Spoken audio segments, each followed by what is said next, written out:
Hello and welcome to Youth and Social Life. My name is Damilola Opushaki. Of course, first of all, I'll tell you today, Happy Independence Day. Today, Nigeria marks its 60th independence anniversary. And of course, we're celebrating all over the world, including Nigerians in diaspora.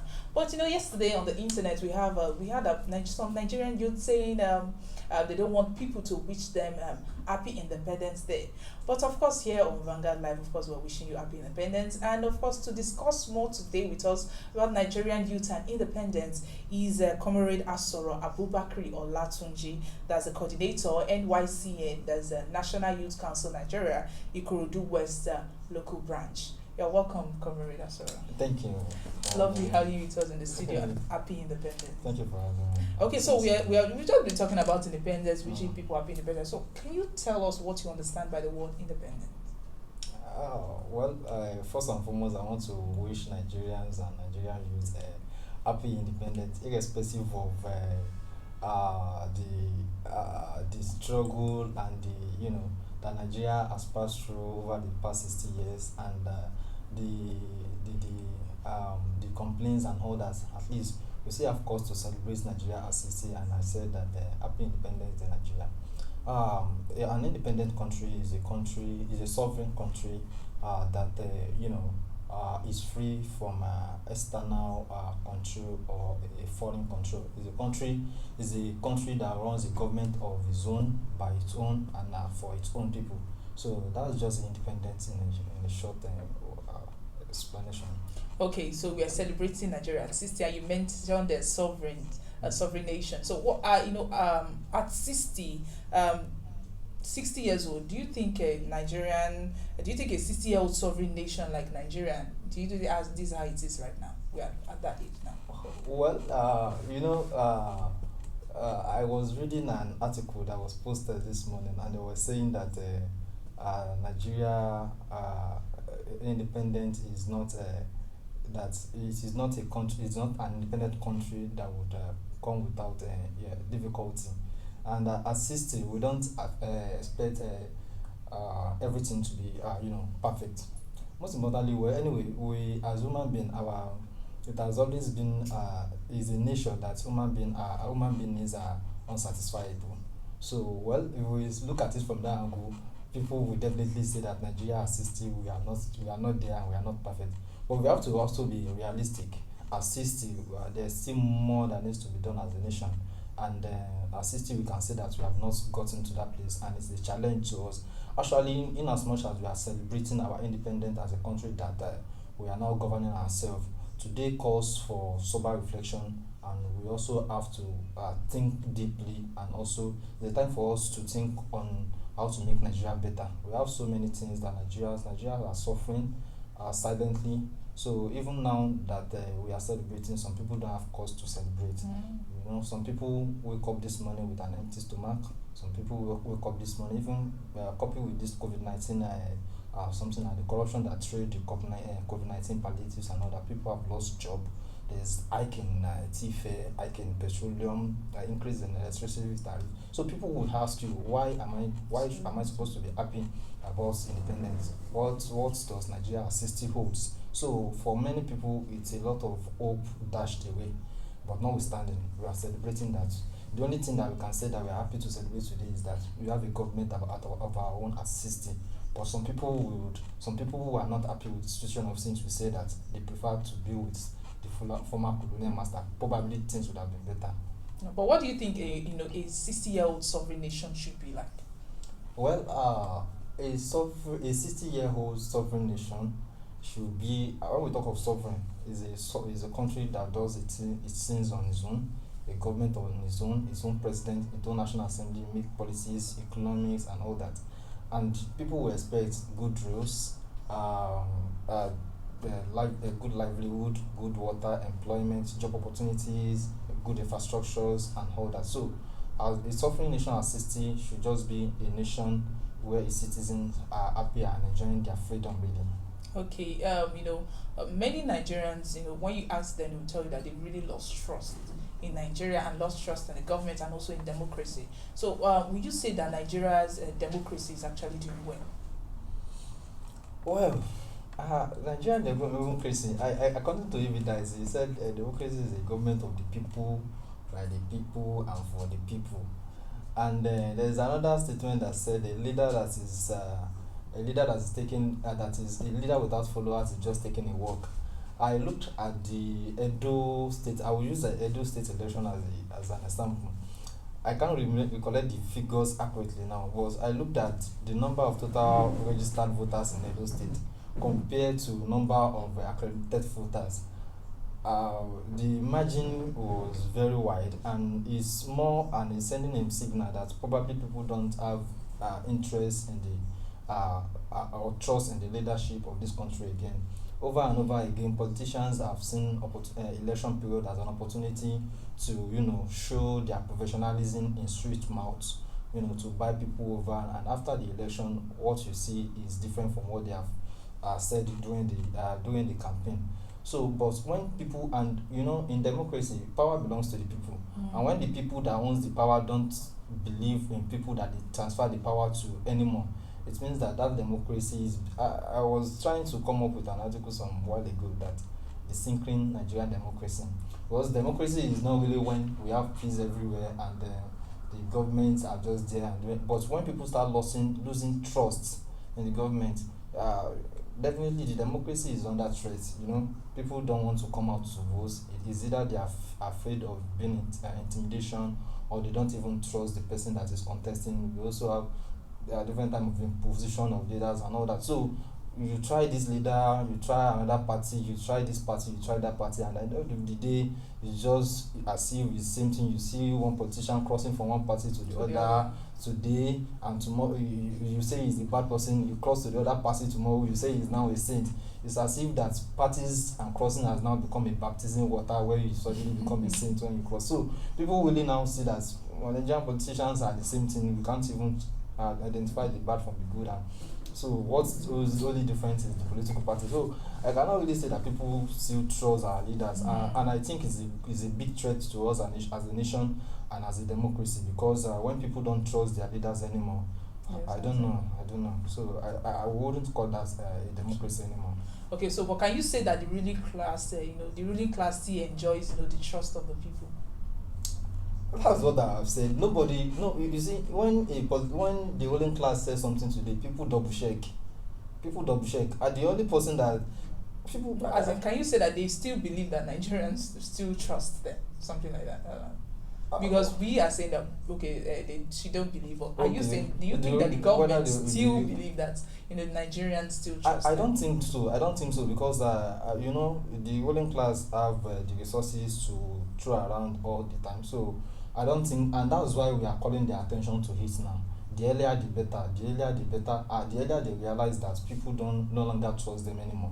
The better they change their ways, because they still believe that they are in control of resources, and it depends on the angle we're also looking at it from. If you have a leader who is just selfish and more concerned about himself, just to get to power, to amass wealth, the corruption in the country, to amass wealth and all that, such leader will never have interest in anyone trusting him or her. All he just want to do is just to amass wealth, and it's just one-off thing and go. And during the election, the wealth that he has amassed uses to buy people again when people's hearts get it. But when you have a leader that's genuinely interested in its people, you would be particularly interested in knowing if people still trust him or not. So let's just talk about Nigeria, the infrastructures and the structures. Many people are saying that South Africa, because they gained independence late, that's why they have a lot of structures, and their country is actually more like the foreign country, not like an African country. So they are believing that Nigeria actually gained independence too early. That's why everything is like this in their own terms. So do you actually agree with that statement? Well, the sincere fact is that in Africa, one of the African countries that are doing well, aside Botswana and some African countries today, is South Africa. In fact, some Nigerians now see South Africa as their London. However, I think we have to be careful, because we don't want to blame those heroes that put their life on the something for the independence. We don't want to blame them for asking for independence. And if we are also saying that, it means that we are admitting incompetency on our part as a people. But I think that the problem Nigeria had from inception and up to now, there are just two. Number one, issues of tribalism, and number two, corruption. Those are the main problem we have as a country, and that is why we. So I'm not really saying that we got. I don't think there's a problem with the time we got independence. Of course, those that fought for our independence then, they have enough reasons, and they put in so much passion and struggle into to get that independence. And for our colonial masters too, they must have seen reasons to see that this country is right. And I don't want us to even be dignifying colonialism as if it is the best that has ever happened to us as a country. One of, like I have said, majorly the reason why we are having much problem today is because as a nation that we later became, we have not been able to put aside our tribal differences aside, and we don't also have a structure that supports us as a nation to become one. So indirectly, most people still see themselves as a Yoruba man, Igbo man, Hausa man than a Nigerian. But don't you think that is already in the Nigerian policy? Because universities, sometimes when you want to enter university, you process your admission. You'll be hearing something like they are going to accept the people from that state first before they accept people from outside. They consider those not the citizens of that of other states before they can. So don't you think that is already in the Nigerian policy? That's what I'm saying. Tribalism has been institutionalized, and that's why we continue to have problem. Nigerians don't, though the constitution foresee that Nigerians will be able to move freely anywhere in the country as a Nigerian, do things, but indirectly, okay, for example, look at the federal character, something, though the aim of the federal character something is to, protect the minority, but indirectly you will be depriving some people some rights. You don't have that sense of belonging. So indirectly, that was what I am trying to say, that part of the problem that this country had was tribalism, Yes. and it has been institutionalized. So this is why people, it's like we are trying to remind people to go back to their roots, not seeing themselves as a Nigerian. So of course, an Igbo man will continue to see himself as an Igbo man. An Hausa man will continue to see himself as an Hausa man. When you see people agitating for things in this country, they are not agitating as a Nigerian. They are agitating either as a Yoruba man, a Hausa man, or an Igbo man. So that is the problem we are having. And the earlier we tackle most of these issues, I believe the better, and that's the only way we can continue to sustain the one Nigeria that we wanted to continue to exist. If not, something will continue to be in threat. Today, we have seen the Biafra people, despite the Biafra war that was declared no vanquish, no winner during the civil war. Up to today, the Biafrans see themselves as an Igbo, not as part of Nigeria, and they're still agitating for secession. Today, you have the southern people saying they want to hold a rally of secession and all that. So it's because most of these people have not been able, they have not seen reason to have the sense of belonging in the Nigerian project. So, and I think this is the way we should continue to think and restructure some of our tribalism issues that have been institutionalized into our system. Okay, so we talked about the structures, like Nigerians getting independence early or not. Now, do you think if Nigeria had actually gotten independence late, maybe like 20 years after, do you think Nigeria would have been better than it is now? Well, I wouldn't know. It would just be an assumption if I said that, because if Nigeria had waited longer, one thing that we must realize is that colonialism in the first instance was not in the interest of Nigerians. It was in the interest of the Europeans who were trying to expand their economy and their market. So, and the main intention was exploitation. So it means that if our independence are still longer, there will be a continued exploitation. That was the only defense that I can give to that area. Notwithstanding, though, some people have argued that while the colonial masters were exploiting, they were also building infrastructure to aid their businesses. So everything is, you can only get road. For example, if an European master transport their goods through the Apapa port, they would of course want to construct road an accessible route to that port. Yes. So everything will be, geared towards protection of their interests and that. So I really don't want to continue. Well, I don't know why, but I can understand the pains of those that are saying those things, because they probably the country did not probably meet their expectation. Okay.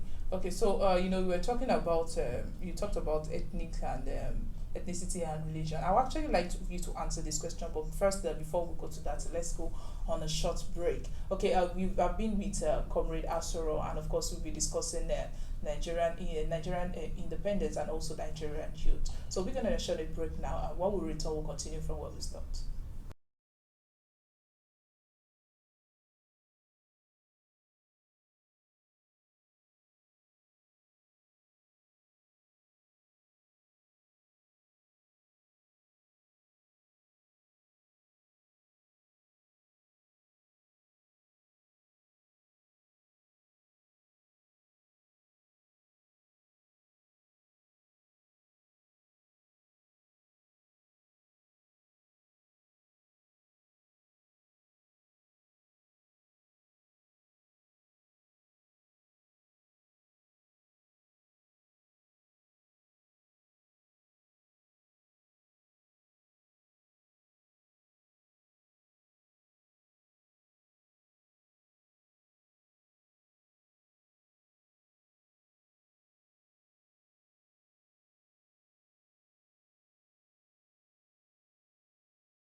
All right, welcome back. If you're just joining us, this is Youth and Social Life. My name is Damlola Ogunshaki, and I've been with Comrade Asoro, of course, the coordinator of NYCN in Ikorodu, and he has been discussing, of course, Nigerian youth and independence. So welcome back. Thank you. Okay, now, so before we actually continue, let's just talk about youth. Let's talk about the Not Too Young to Run bill. It was passed sometime in 2017. How do you think it's actually fair right now? Well, the Not Young to Run bill is a dream come true.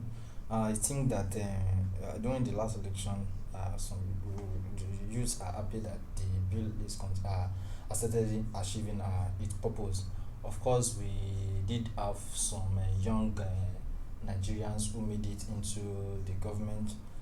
Some of them, one or two of them in Oyo. We have one or two of them also in Ogun State, and also in some of the northern states. So we can really say that the bill has started achieving its purpose, and even for that bill to have even achieved that much, like that magnitude, there is possibility that in the coming election that more successes will be built on that bill. But majorly, what the bill is clamoring for is youth inclusion in government, and but the major challenge aside the passage of the bill now is that the Nigerian politics is now heavily monetized, and you wonder a youth when you divine a youth between probably 15 to 35 of age. So you would wonder how a youth would be able to get enough finance to sponsor such a campaign. But one thing that I know that some of those political parties have done for women is that they have subsidized the subsidized form for women and all that. So I think that aside from the passage, each political party can also come up with a policy to encourage youth participation in elective position by subsidizing their form. I don't know where they expect, because after the passage of the bill, the major challenge that you can see they having is the issue of money. Except the only people who may not have challenges, people that their fathers have already made it and have a lot of money to throw around. And such people, you can't even expect the person to be an independent minded people. Yes. You have to be answering to the call of his sponsors and all that. So majorly to be able to give life more to the bill, I think that we should political parties should start considering subsidizing forms for the youth, and also have a policy that specifically will serve a particular percentage of elective position strictly for youth. So even when youth don't have by all means, youth will just have a way of clinching those positions without having to drag with those that have the money bag already and all that. So I believe that that's the way to go on the not young to young. And most importantly, during the last election, we also launched a campaign that we called the Youth Pledge, where we signed an agreement with Tesronent in Ogun State, where we signed an agreement with those contesting for executive position that their appointment, a particular percentage of their appointment will be considered for the youth, and that the office of commissioner for youth, because when you are not in my shoe as a youth, I wonder how you want to make policies and that will affect me as youth. Yes. So we clamored that youth should be considered for commissioner of youth, and to the glory of God, Governor Abubakri was able to appoint the SA who we can relatively call the youth, even the commissioner that we can also relatively call the youth. Though he's not 35, but he's just a little, some years above 35 that can. So if we have government across the federation, even the federal government, begin to look into this, even political parties, you see their youth leaders, they are 50 and 60 years and above, and we continue to wonder if their youths are in spirit or in body. But if we continue to have those policies in place where governments are determined to say, okay, we want this percentage reserved for the youth and all that, I think we would have an headway and a plus for the not young to young. Okay, so I just want to ask you, this last question. What Nigeria? What kind of Nigeria do you actually see in the future? Well, I see Nigeria more united in the future, because currently, I see a Nigeria that is more united. I see the North not seeing himself as a Northerner, but a Nigeria. I see a Yoruba man not seeing himself as a Yoruba man, but in Nigeria. I think we also have to include the religion also. Yes, I see a Christian not seeing him or herself as a Christian, but as a Nigerian, because there's one thing: humanity first, humanity before religion. So when we see ourselves as humanity, we see ourselves as Nigeria, we will not prioritize those issues. And most importantly, the funny fact is that it is those that want to benefit from the divisiveness that use religion and strive to sell hatred and all that. They do it at their own advantage. Politicians will come and sell religion to you, that because I am a Muslim, I have to be the governor. Yes. Because I am the Christian, I have to be the governor. They do it for their own interest. When they get there, they don't even remember the religious circle that brought them into power. So I see a religion that is not divided, towards religious and tribalism. Okay, so just lastly, please, as a youth, I know youth that say that they're not ready to celebrate independence. So, like your advice to the youth, and of course, what they should do for. Yes, my advice for the youth is that Nigeria is 60, but you are 20, you are 23, you are 35. As an independent person, as a nation, what is your as an independent person, what can you say that you have done for yourself? As a nation, how can you say that you have failed? If you are able to answer this right, definitely you would have contributed your own part and quota towards the development of Nigeria as a nation. And if you have not done this, I think this is the high time to reflect on yourself and see what you can do for yourself and for Nigeria as it is. Okay, thank you very much. And of course, that's all we have for you on Youth and Social Life. Of course, I've been with Comr Asoro Olatunji. Of course, he has talked about Nigerians' independence and, of course, the youths and why they should celebrate independence. And also, of course, he also threw a question to you that you should ask yourself what you've done for Nigeria. Have you fed? How you fed, of course, as a Nigerian youth. And also, he has talked about, of course, not too young to run bill. Of course, and please don't forget that you can always enjoy yourself. Today is independence. Celebrate your independence. Celebrate Nigeria. No matter what you think, we are all Nigerians. No matter your ethnicity, your religion, you are a Nigerian. Think of yourself as a Nigerian first. And that's all for me on Youth and Social Life. You can always like and follow us on our social media platforms that are showing on your screen, or visit our website www.vanguardngr.com to get more of our top stories and, of course, to know what's happening around the world, especially today. It's bye from me, Damola Opushaki, on Youth and Social Life.